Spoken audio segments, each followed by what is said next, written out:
Hello students, welcome dear students. आज मैं बात करूंगा उड़ीसा जेई के लिए। उड़ीसा के राज्य में जो जेई के पोस्ट के लिए जो वैकेंसी अपडेट आया है और ये 2 नवंबर 2022 को आ चुका है। इसकी ऑनलाइन एप्लीकेशन जो है 11 नवंबर तक गया था और इसको एप्लीकेशन जो है आप भर सकते हैं 10 दिसंबर तक। ये सब तमाम जानकारी मैं आपको देने वाला हूँ।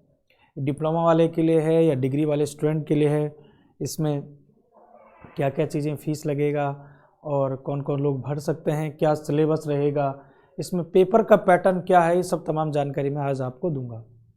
सबसे पहले तो भैया OSSC का यहाँ पर जेई का रिक्रूटमेंट है। ये 2022 Orissa subordinate selection commission board जो है आपका OSSC है ना, जैसे उत्तराखंड में है, यूपी में है, अलग अलग जो होते हैं।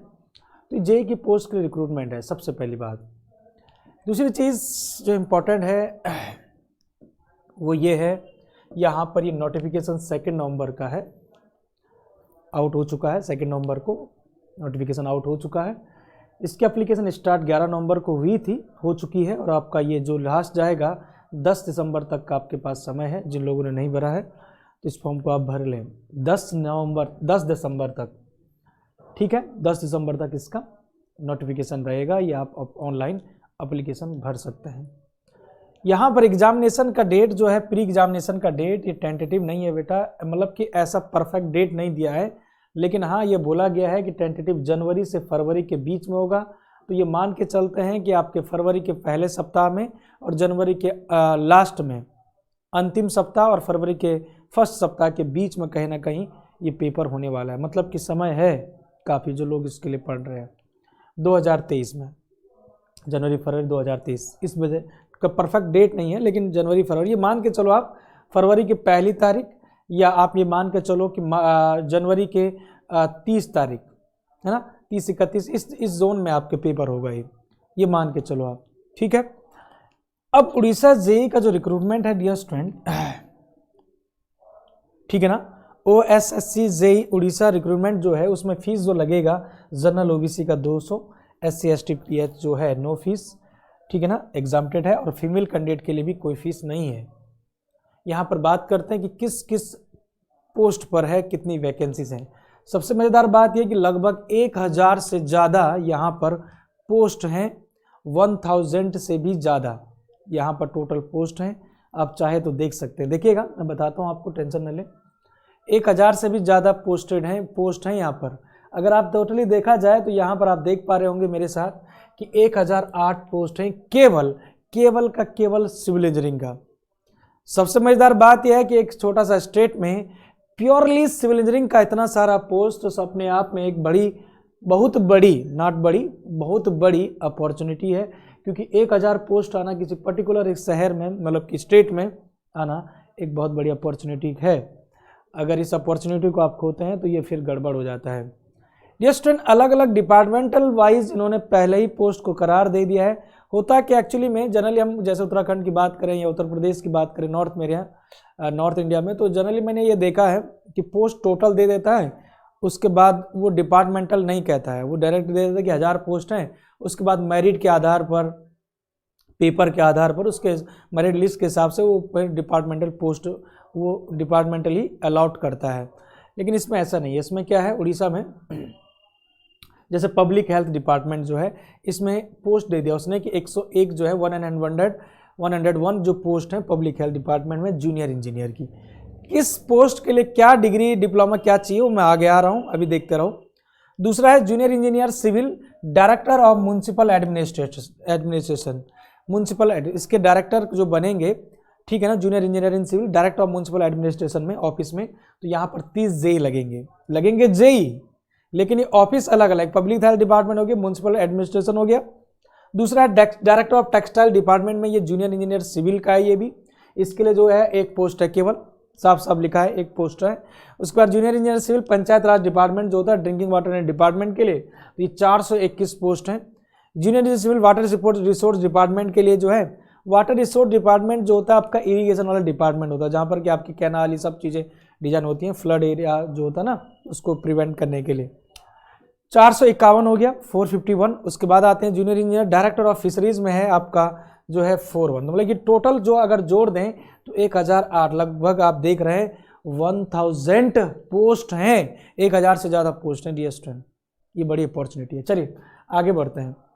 नेक्स्ट मैंने कहा था कि आपको मैं सब चीज़ें बताते चलूँगा, ध्यान से देखते रहिएगा। पहली बात कि जो पहली post dear student junior engineer जो EIC के लिए था, ठीक है ना, पब्लिक हेल्थ डिपार्टमेंट के लिए, तो यहाँ पर हम कहेंगे कि डिप्लोमा चाहिए सिविल इंजीनियरिंग का, डिप्लोमा चाहिए, मैक्स मिनिमम एजुकेशन क्वालिफिकेशन ये चाहिए, मिनिमम है ये चाहिए, तो डिप्लोमा सिविल इंजीनियरिंग में चाहिए है।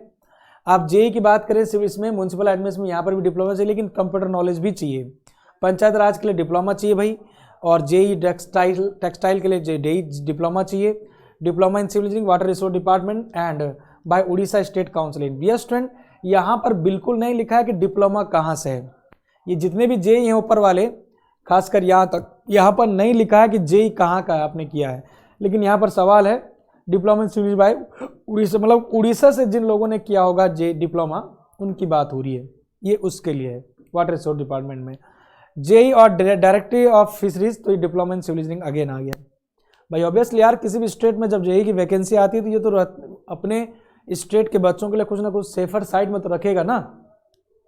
उन्होंने जो है, जो सरकार है उन्होंने चुना है, मान लेते हैं कि आपके विधायक बने हैं, आपके मुख्यमंत्री बना है, तो आपने चुना तो आपके लिए सेफर साइड तो कुछ करेगा ही। तो ये चीज़ें इसीलिए करी गई हैं थोड़ा बहुत, लेकिन बाहर के लिए भी कराई और अच्छी बात है। दूसरी बात, अब यहाँ पर प्रोसेस क्या रहेगा सिलेक्शन का, सिलेक्शन प्रोसेस क्या, उस बात को समझना।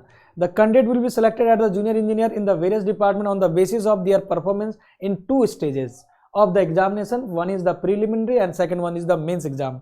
यहाँ पर डियर स्टूडेंट जनरल या होता क्या है कि जैसे मैं उत्तराखंड से कंपेयर करूँ तो यहाँ पर मेंस वगैरह नहीं होता है जेई का, लेकिन यहाँ पर देखा जाए तो जूनियर इंजीनियर की पोस्ट पर भी 2 एग्जाम होंगे, इंटरव्यू नहीं है इसमें, there is no interview on the JE examination, only on 2 process of the examination, one is the preliminary examination and second one is the mains examination। मतलब कि ये ऑब्जेक्टिव टाइप होगा, ये आपको लिखना पड़ेगा दोस्तों, रिटर्न लिखना पड़ेगा, इसमें पेपर लिखने वाला आएगा। मैं बता दूं आपको प्रिलिमिनरी एग्जामिनेशन जो होगा 150 टोटल मार्क्स का होगा, टोटल मार्क्स आपका होगा इसमें 150, और सबसे मजेदार बात है कि 150 मिनट ही आपको मिलेंगे इसमें, ऑब्जेक्टिव होगा 150 मिनट मिलेंगे, इतना समय मिलेगा 150 मिनट का, और 150 नंबर का ही होगा। इसमें आपका अभी आ रहा है सिलेबस में, आगे आ रहा हूँ, सिलेबस सिविल के साथ सिलेबस और क्या क्या रहेगा उस पर आ रहा हूँ। मेन रिटर्न एग्जामिनेशन में डियर स्टूडेंट टोटली 200 मार्क्स का रहेगा, लेकिन इसमें 3 घंटा आपको मिलता है, इसमें 3 घंटा टोटली मिलता है। यहाँ पर देखा जाए तो 6 या 18, 3 घंटे नहीं, लगभग 2.5 घंटे करीब है, आप देख रहे हैं। तो यहाँ पर आपके 3 घंटे मिलेंगे मेन हिसाब से। उसके बाद ये 2, अगर पहला अगर प्रीलिमिनरी एग्जामिनेशन प्रीलिम निकाल देते हैं तो आपका तब जाके मेंस एग्जाम में आप बैठोगे। उसके बाद आपका इस दोनों प्रोसेस में अगर बढ़िया से मेरिट लिस्ट बढ़िया से आपका आ गया नंबर, तो फिर आपका सर्टिफिकेट वेरिफिकेशन होगा, मतलब कि आपके डॉक्यूमेंटेशन होगा, डॉक्यूमेंट चेक किए जाएंगे, ठीक है। तो ये है, इंटरव्यू नहीं है, डॉक्यूमेंट वेरिफिकेशन है बस, जैसे एसएससी में होता है, ठीक है। मतलब कि एक तरह से देखा जाए तो एसएससी का ही पैटर्न है ये, जैसा हमारा एसएससी का होता है ना सेंटर वाला, तो वही पैटर्न है एक तरह से। बस सवाल ये है कि वहाँ पर एसएससी में थोड़ा सा अलग होता है सिलेबस, जिसमें तो एसएससी में तो 200 नंबर का तो होता ही है, लेकिन वहाँ पर 2 घंटे मिलते हैं केवल, यहाँ 3 घंटे मिल रहा है आपको, ये रिलैक्सेशन है ना। चलिए आगे बढ़ते हैं। यहाँ पर हमारे पास डियर स्टूडेंट जो जूनियर इंजीनियर के लिए जो पोस्ट है, यहाँ पर ऑब्जेक्टिव टाइप होगा आपका, जो प्रीलिम होगा, prelim examination will be objective type, ये कहा गया है। और जो क्वालिफाई करेगा आपका पहला शॉर्ट लिस्ट होगा वो मेंस एग्जाम के लिए, और मेन एग्जाम के लिए जो निकल जाएगा तो फिर उसका डॉक्यूमेंट वेरिफिकेशन चलेगा। टोटल मार्क्स होगा प्रीलिम 150 क्वेश्चन होंगे, मतलब कि 150 टोटल मार्क होंगे, टोटल मार्क्स होंगे 150 के होंगे। इसमें जो टाइम भी मिलेगा ड्यूरेशन 150 मिनट मिलेगा। नेगेटिव मार्किंग भी है 1/4 की, 0.25 की नेगेटिव मार्किंग भी, और सारे क्वेश्चन होंगे वो सब MCQ बेस्ड होंगे, सारे के सारे जो ऑब्जेक्टिव होंगे MCQ बेस्ड होंगे। मैं आ रहा हूँ उस पर सिलेबस पे, चलेगा। मेंस एग्जाम जो होगा टोटली डियर स्टूडेंट आपके सिविल का होगा, इसमें केवल का केवल सिविल होगा आपका 200 मार्क्स का, और आपके it will be assess that technical knowledge of candidate, मतलब कि सिविल की नॉलेज आपको कितनी है, टेक्निकल नॉलेज कितनी है, वो 200 आपके मार्क्स में चेक हो जाएगी, और 3 घंटे का पेपर होगा, ये आपको बता दें, ठीक है। चलिए अब आते हैं कि जो प्रीलिम एग्जाम है डियर स्टूडेंट, प्रीलिम का जो सिलेबस है, क्योंकि डियर स्टूडेंट आप देख रहे होंगे कि यहाँ पर कंप्यूटर की नॉलेज भी चाहिए है, पहले उसने कहा है बहुत सारी पोस्ट में, लेकिन ये चीज़ आपको पढ़ना पड़ेगा। एक तरह का आपका अर्थमेटिक पढ़नी पड़ेगी, इसलिए नॉलेज आपको चाहिए, क्योंकि 150 जो क्वेश्चन आएंगे ना, वहाँ पे डिफाइन नहीं है कि इतना मार्क्स आपका आना ही है, 10 मार्क्स इतना आना ही है, इससे इतना आना ही है, प्री डिटरमाइंड नहीं है, सिलेबस में भी नहीं है, ऑफिशियल नोटिफिकेशन में भी नहीं है। इसकी हेल्प आप जो है प्रीवियस ईयर पेपर से ही देख सकते हो तो कितने नंबर आ रहे हैं लगभग। यहाँ पर ऑफिशियली नहीं है कि कितने नंबर इससे आएगा, इतना नंबर इससे आएगा, ठीक है। इसके लिए आपको प्रीवियस ईयर पेपर का एनालिसिस करना पड़ेगा, लगभग कितना क्वेश्चन आ रहा है इन चीज़ों से, क्योंकि टेक्निकल तो आना ही है, समझ रहे बात को। तो simplification, number system, decimal fraction, HCF, ये सारी चीज़ें पढ़नी पड़ेंगी। ये आप देख रहे होंगे, ये आपका क्वांट और एप्टीट्यूड है। यहाँ पर आपका data interpretation, line chart, tubular data है ना, केस लेट, रडार, वेब, ये सब पढ़ने पड़ेंगे। मेसिंग डेटा इंटरप्रिटेशन आपको पढ़ना है। उसके बाद प्रीलिम में सिलेबस आपका कंप्यूटर की नॉलेज बहुत अच्छे से चाहिए। कंप्यूटर इंटरनेट की दुनिया में आपको अच्छे से घुसना पड़ेगा। Internal, MS Word, MS Excel, MS PowerPoint, computer programming, computer hardware and software, मतलब ये जनरली आप पढ़ते नहीं हो, लेकिन इसके लिए स्पेशली पढ़ना पड़ेगा। जनरली आप एसएससी वगैरह के लिए कहाँ पढ़ते हो ये चीज़, है ना। उसके बाद करंट इवेंट में तो आपको सभी के लिए पढ़ते हो, सभी एग्जाम के लिए पढ़ते हो दोस्तों। जैसे कि हमने कहा कि नेशनल और इंटरनेशनल इश्यूज क्या है, ranking and index, report and survey, sports के बारे में, पॉलिटिकल आपके इवेंट है, science and technology, books author, awards, honours जो भी आपके हैं, और आपके पर्सनैलिटी, जो आपके पर्सनैलिटीज़ हैं, प्रोमिनेंट पर्सनैलिटीज़ जो है, इनके बारे में जानकारी लेनी है। उसके बाद आपको रीजनिंग पढ़नी है, मतलब कि पहले क्वांट एप्टीट्यूड आ गया, कंप्यूटर आ गया, करंट अफेयर्स आ गया, उसके बाद आपका रीजनिंग आ गया। रीजनिंग में आप देख रहे हैं सारी के सारे syllabus, number system, blood and relation, direction, आपका सिटिंग अरेंजमेंट, सिलोजिज्म, आपका Venn diagram, sentence, decision making, figure counting, non verbal reasoning, ये सब चीज़ें आपके रीजनिंग की आ गई है। अब आते हैं कि आपका मेंस एग्जाम में क्या है। मेंस एग्जाम में क्या है, मेंस एग्जाम में आपका सिविल इंजीनियरिंग बस दिया है। उड़ीसा के इस एग्जाम में देखेगा, यहाँ पर आप ध्यान से देखिए, इसमें प्री एग्जामिनेशन में ना गजब ही कट दिया, इसमें आपका टेक्निकल नहीं दिया है। प्री वाले में ध्यान से देखना, इसमें टेक्निकल है ही नहीं। ये देखो, मतलब कि गजब पढ़ना पड़ेगा आपको, कुछ अलग ही पढ़ना पड़ेगा। और ये बात सच है, जब तक आप इन चीज़ों को पढ़ के पास नहीं करते, मेंस में पहुंच नहीं पाते।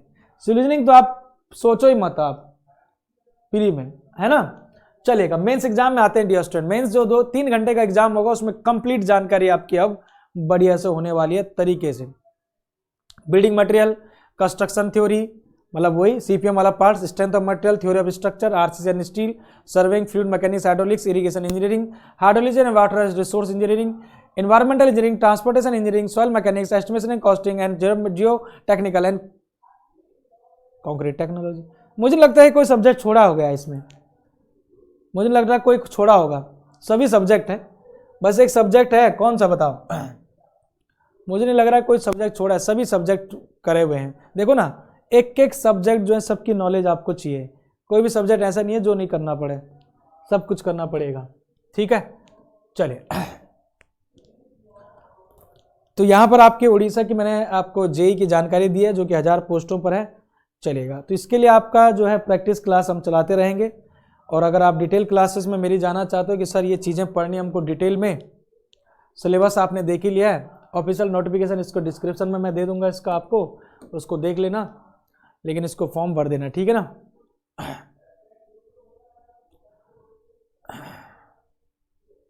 ठीक है, चलिए।